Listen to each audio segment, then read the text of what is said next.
Türkiyə Diyanət Vakfının təşəbbüsü ilə Avropada fəaliyyət göstərən təşkilatlar tərəfindən Ramazan ayı münasibətilə Gürcüstanda yaşayan müsəlmanlara 500-ə yaxın humanitar yardım qutusu göndərilib.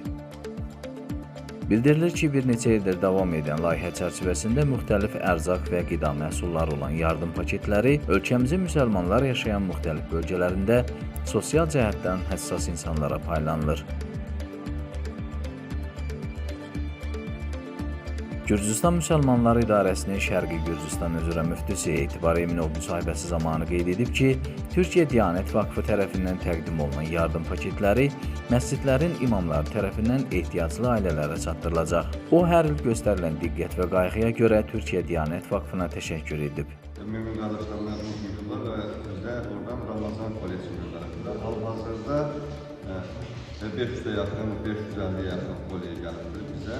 Və bunu ehtiyac sahiblərinə inşallah bizim imamlarımızın vasitəsilə, bölgələrimizdəki imamların vasitəsilə, yəni bölgələrimiz deyərkən bu Pankisi tərəfindən tutulmuş, Akdeki bölgəsi belə, məsələn, Tadı Manisə qədər az da olsa ki, mümin qardaşlarımız bu Ramazan şərif ayında sevinsinlər.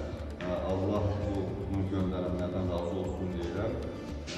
Olaraq Allah mallarına, mülklərinə, ömürlərinə bərəkət versin. Xalqımızın da Ramazan ayı mübarək olsun.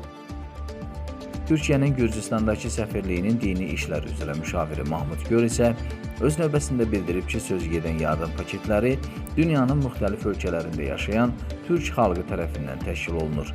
O, bu kimi addımların ölkələr və millətlər arasında bir dostluq körpüsünün yaranmasına və həmçinin ehtiyaclı insanların sevindirilməsinə səbəb olduğunu qeyd edib.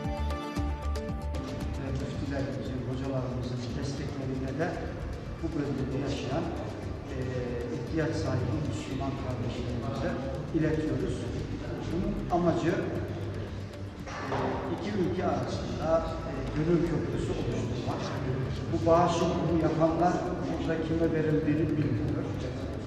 Verdiğimiz insanlar da kimin gönderdiğini bilmiyor. Biz aracıyız sadece.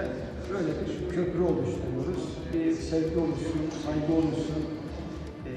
Bu önemli bir şey. Dünyada nefretin yayıldığı bir dünyada ülkeler arasında, milletler arasında böyle bir sevgi, gönül köprüsü oluşması önemlidir.